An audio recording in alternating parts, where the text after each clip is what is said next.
Hey everybody, happy solstice wherever you are on the planet. Now the solstice is a time of extreme polarity.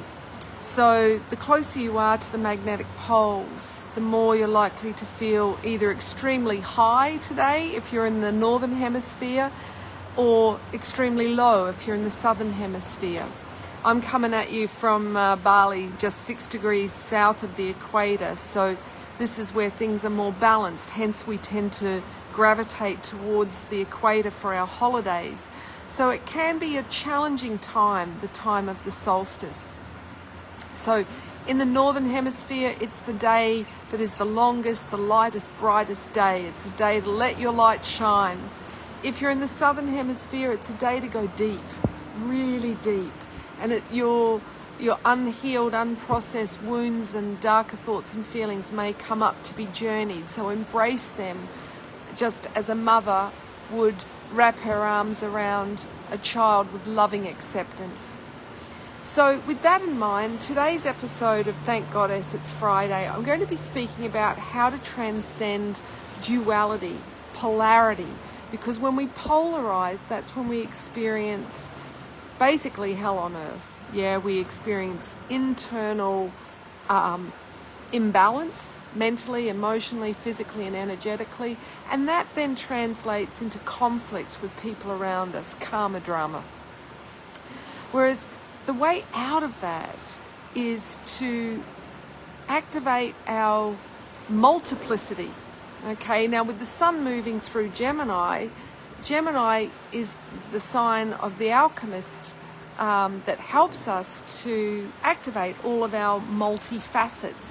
And that is basically making the shift from being rationally dominant to being soul dominant. Because the soul is multifaceted like a diamond, yeah? It's comprised of all of the different archetypes, the psychological aspects that map our full soul's expression. And there's 7 feminine, universal aspects and 7 masculine in all of us, regardless of how we identify. So the soul is inclusive of all parts of us. So the more that we make the shift to being soul dominant, the more we experience our full spectrum of light, which activates our rainbow body. The rainbow body is spoken about in all spiritual traditions. And it's simply when our energy field becomes more and more colourful because we are allowing the expression of all of our colourful aspects. Whereas when we're stuck in the rational mind is very limited. It sees everything in black and white. And that's why, traditionally we got our news in black and white from newspapers. And the more we make the shift collectively to seeing life as multi-dimensional, the more we're accessing our information through a number of varied sources, rather than just relying on one source and giving blind trust and faith to seeing things as right and wrong, good and bad, black and white. So, when we give expression to the parts of us that haven't had expression, we feel more fulfilled, we feel more whole. And we're less likely to, become infatuated with somebody who expresses a facet that we don't allow expression in ourselves. Because we often fall in love with people that are embodying our unexpressed aspects, because when we're around them, we feel whole. So the rainbow, it is literally the bridge between all the worlds, all the dimensions, and it lives within us. So hence we are prophesied to be the children of the rainbow and fulfill the whirling rainbow prophecy, which said at this time when, the world and the animals were dying and the women and children were crying, there would come a new race of people from all 4 corners of the globe, all colours and creeds, and they would circle the earth like a whirling rainbow, and the ancient teachers would return and teach people how to live in harmony and turn the world back to green. And that's why I did events around the world in 10 countries last year to help fulfill the whirling rainbow prophecy. And if you're in Bali, I'll be doing an event tomorrow called Raise the Vibe in Ubud, which is one of the 2 places on the Earth's crystalline energy grid where the main serpent or dragon lines cross. So it's a very powerful vortex. So I'd love you to come join me for Raise the Vibe tomorrow for the Solstice full moon, 3 o'clock at Cinema Paradiso, and then 2 weeks later for the new moon I'll be doing Gather the Tribe. If you're not in Bali, I'm having these events filmed, so stay tuned and I'll be able to share them with you wherever you are on the grid. So I have been, for the last 27 years, taking people, I suppose, as a tour guide up those 7 steps of the inner rainbow staircase, the stairway to heaven, or Jacob's ladder as it was known to the Christians. You know, it's in all traditions.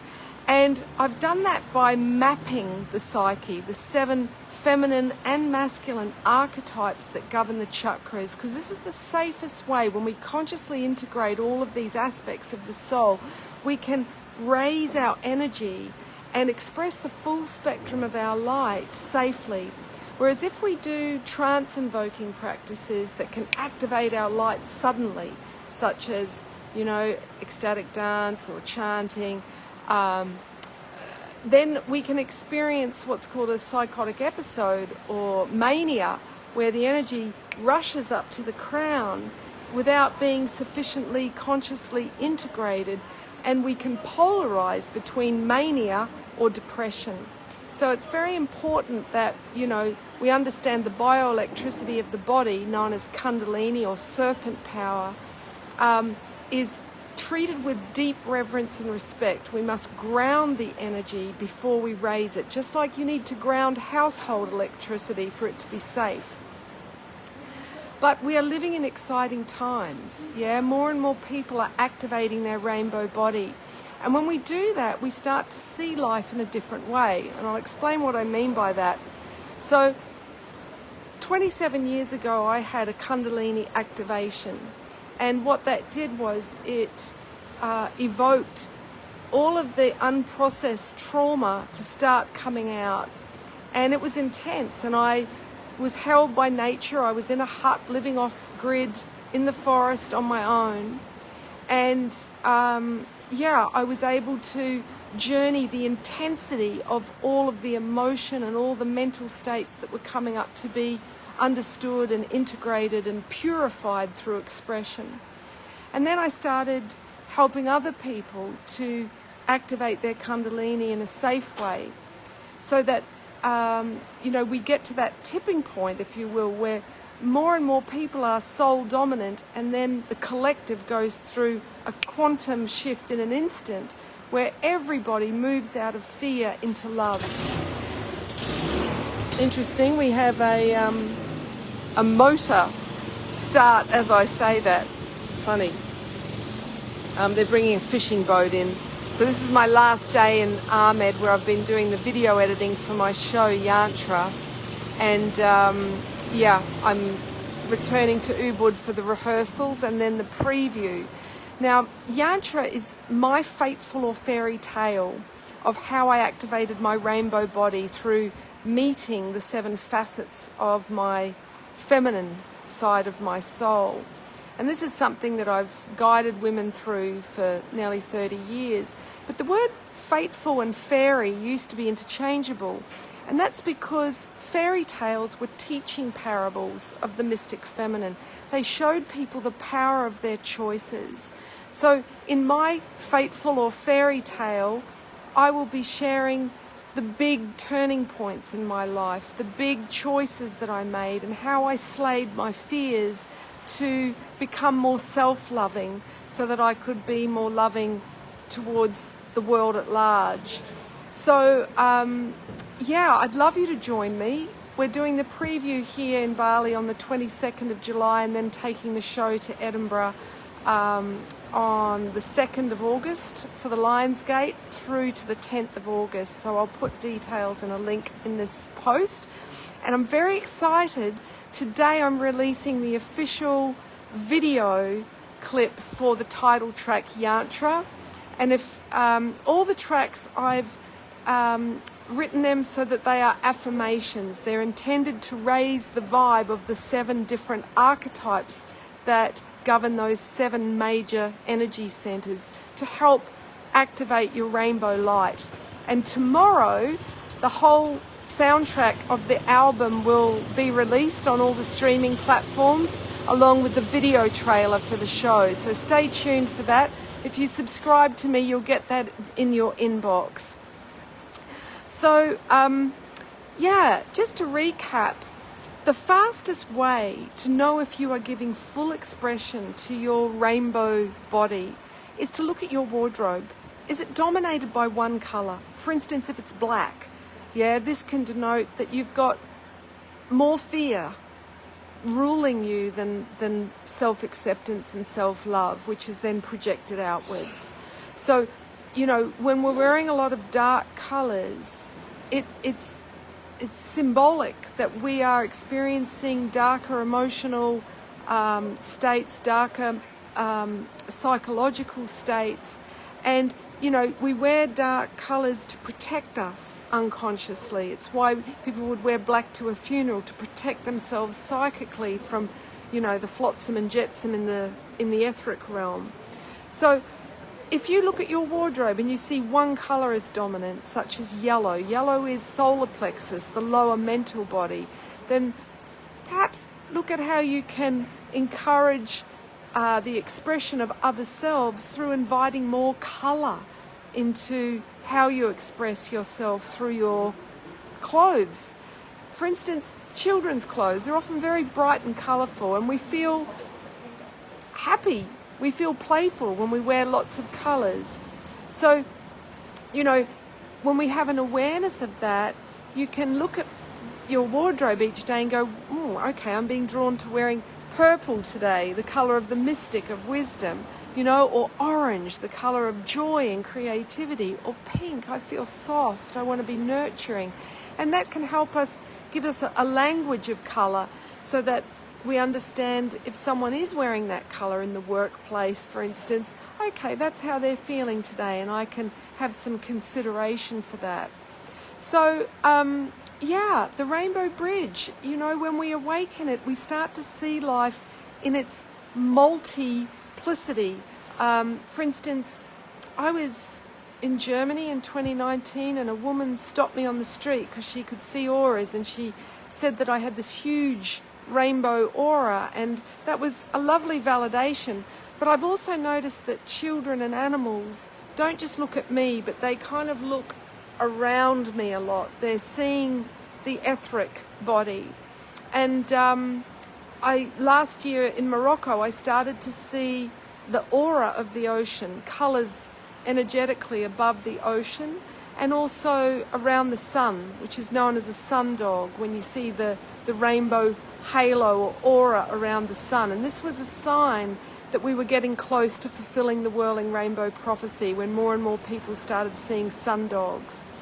So, I invite you to check out my resources. I've got an online course for women, an online course for men to activate that full rainbow body through meeting and empowering the 7 facets of your psyche. The one for women is Inner Goddess, the one for guys is Rainbow Warrior.